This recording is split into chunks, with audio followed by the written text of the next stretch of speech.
I was 18 when I was raped. I tried to put it behind me to get over it, but the truth is, I can't. I feel nervous and jumpy.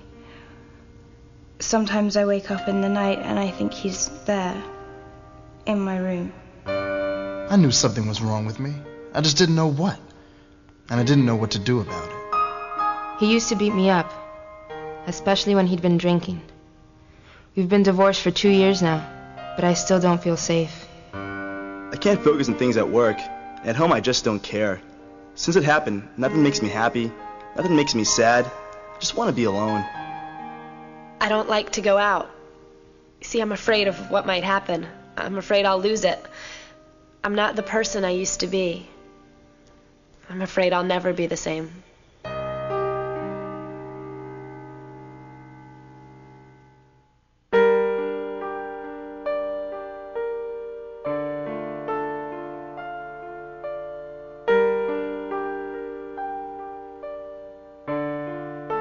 Post-traumatic stress disorder, PTSD, is a complex condition that develops in response to a terrifying event or series of events. A violent physical attack, a serious traffic accident, life-threatening illness, or natural disaster. Trauma affects people in different ways. For most, the pain fades over time, but after months or years, some people still can't move on. About 70% of the population will, at some time in their lives, have a traumatic event happen to them. And of those 70% of the general population, about 20% will go on to develop post-traumatic stress disorder. The condition affects men and women of all ages, but women are more likely to develop PTSD. In fact, women are twice as likely as men to get post-traumatic stress disorder. It's a function primarily of the traumatic circumstances that women are exposed to in our culture. Women who are sexually assaulted, women who are victims of domestic violence, those are women who are at risk for developing post-traumatic stress disorder. Also at increased risk, individuals who work or live in dangerous settings, police and firemen, paramedics and other healthcare professionals, veterans or refugees from countries at war, and people who survive the sudden death of a loved one.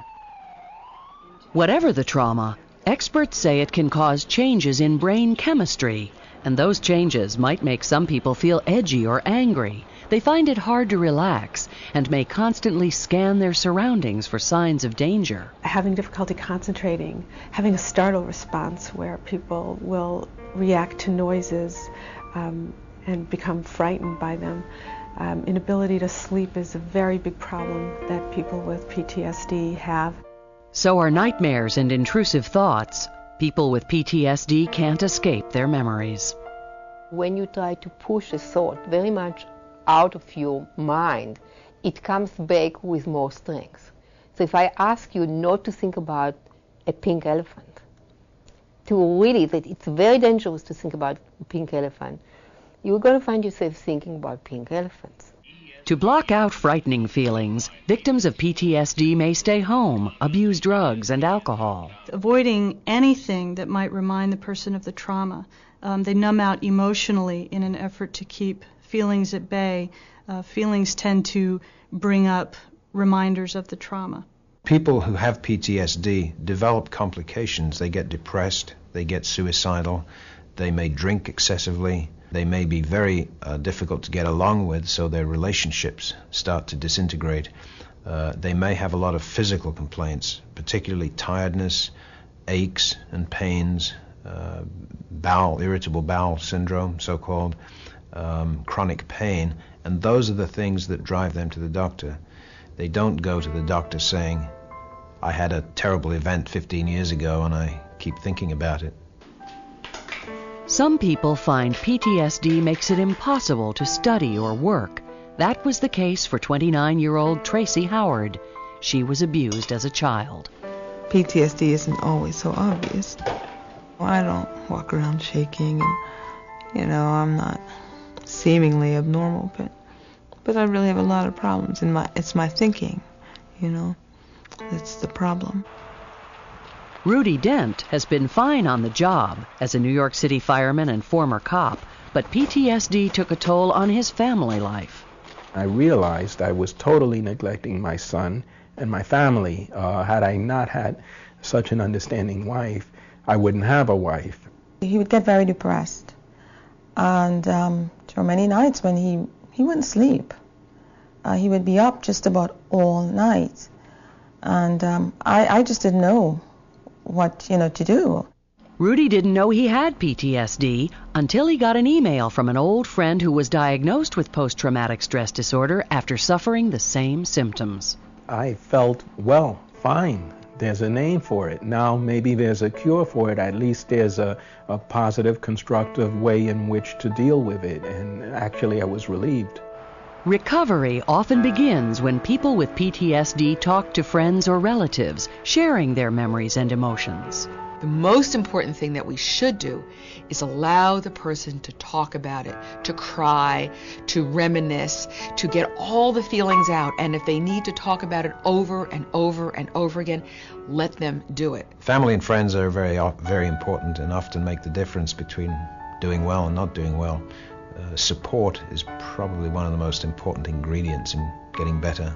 If symptoms don't improve, it's important to see a mental health professional who can provide therapy and medication. People that have been exposed to a trauma that has left them with PTSD, something's been broken.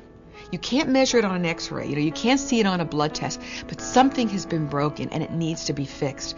If you have trouble sleeping, if you have trouble eating, if you can't concentrate because of intrusive thoughts about the event, or if you find yourself not able to put recurring scenes of that event out of your head, you need to see someone for evaluation and get some help in deciding whether or not this is PTSD.